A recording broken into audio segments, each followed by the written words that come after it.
در ماه مبارک رمضان روزه میگیرن. ببین برادران از گرامی، ما الحمدلله در این ساعت ها همه روزدار هستیم. حالتی که میخوام گپ بزنم دهانم خوش شده ایستاده است.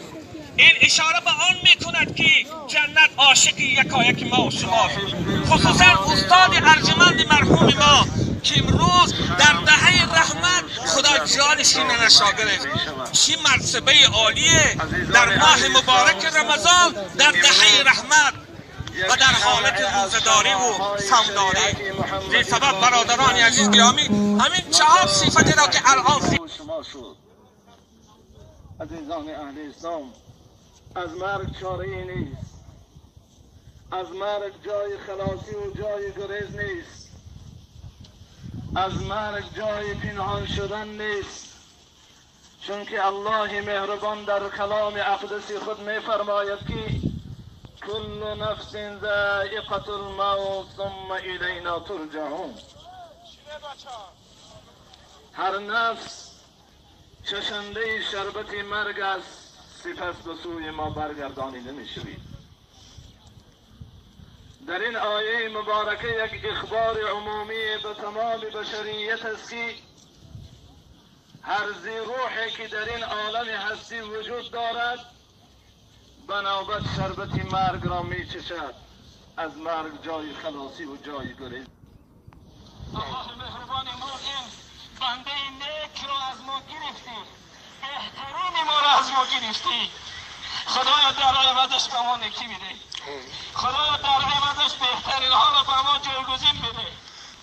ان لله ما اخذ و له ما اعطا. خدا است که هرچی را خواهد میگیرد. پیغمبر محبوب میگه امروز والله عزیزترین ما را گرفت، بهترین ملت را گرفت، دعاگوی ملت را گرفت. خدایا در عوضش به این ملت نکی ها بده، در این ملت آرامی ها بده، در این ملت صلح صلاح همیشه.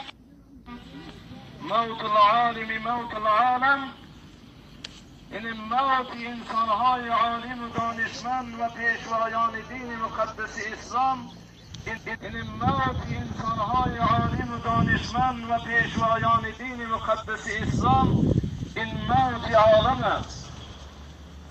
موت این گونه انسانها از بین رفتن علم و دانش است. امروز عزیزان اهل اسلام یک صندوق پر از علم و دانش به زیر خاک می رود.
گذاشته، حق عزت او را گذاشته، شما برای دعوا آمده، برای صدا بلند کردن آمده، برای احترام عزت. خواهش میکنیم برادران عزیز، کل خواهش میکنیم خواهشی را رعایت کنه. انشاءالله اینا بزرگان آمدن، جنازه آمد، حضرت مخدوم اسماعیل فقیران آمدن سخن میکنه، همگی خاموشی را رعایت کنه.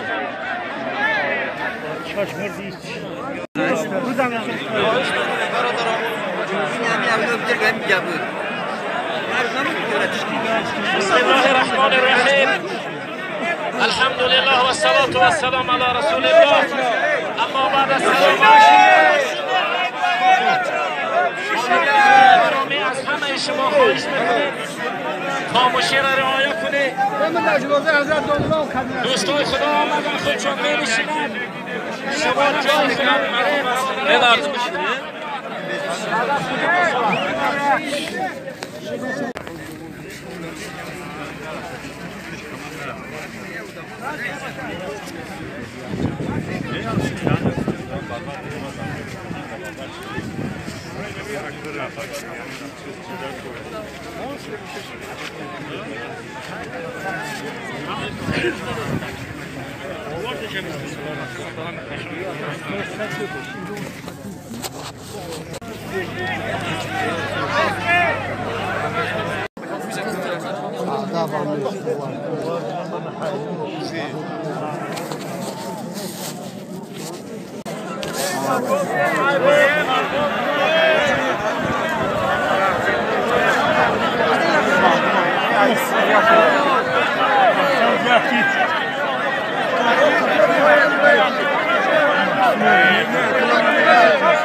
این کروت بیرونش نگاه کنید. کروت بیرونش انا اونجا استوتگی ایدم لا ادام را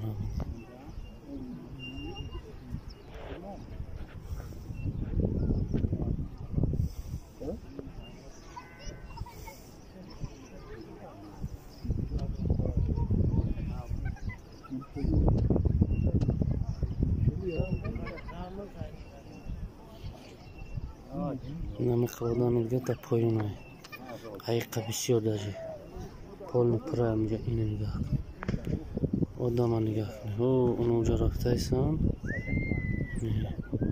اونجا رفته ایسان ایتایی پره این ایجای تو ماگی این ایجا نگاه کن آدم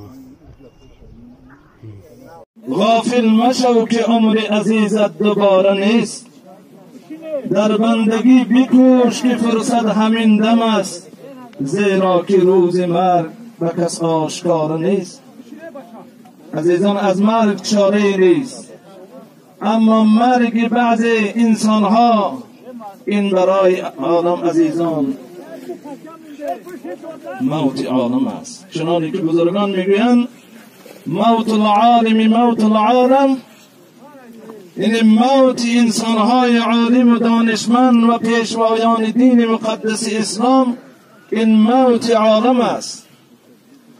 موت این گونه انسان ها از بین رفتن علم و دانش است. امروز عزیزان اهل اسلام یک صندوق پر از علم و دانش به زیر خاک می رود. عزیزان اهل اسلام، خداوند علم را از میان ما و شما بندگانش و برداشتن و از بین بردن قرآن و سنت از بین نمی برد، بلکه علم را به سبب از بین بردن علما و دانشمندان دین از بین می برد. کسانی که امکانیت استفاده کردن، فرصت غنیمت دانستن، از حضرت استاد علم حاصل کردن، مانند حضرت فرمان و دیگر شاگردان دارد حضرت که بسیار شخصیت های بزرگ و معتبر در کشور ما هستند، خوشا به حالشان که از حیات ایشان استفاده کردند.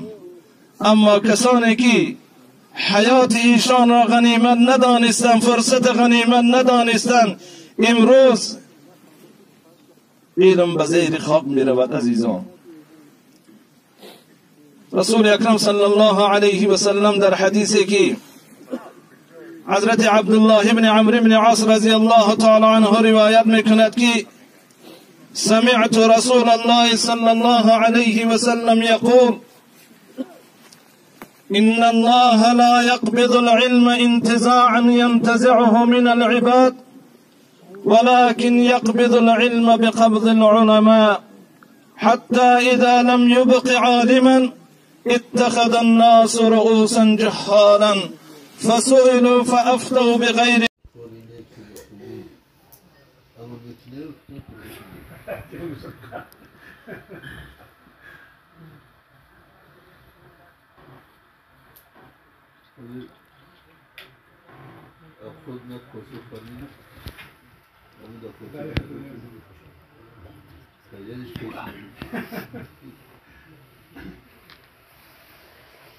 أنا كأوش من دول ما تخش المخيم.